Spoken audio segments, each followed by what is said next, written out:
എന്തുകൊണ്ട് ഹാലോവീൻ നമുക്ക് ആഘോഷിച്ചുകൂടാ? രാവിലെ ബ്രേക്ക്ഫാസ്റ്റിന് ഞാനൊരു ബ്രെഡ് ടോസ്റ്റ് ചെയ്തതാണ് തിന്നിട്ടുള്ളത്.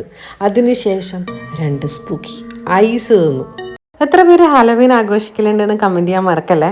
ലഞ്ചിന് എഗ്ഗ് ബോയിൽഡ് ആയിട്ടുള്ള ഗോസ്റ്റിനെയും പിന്നെ ആപ്പിളും പഴവും കഴിച്ചു.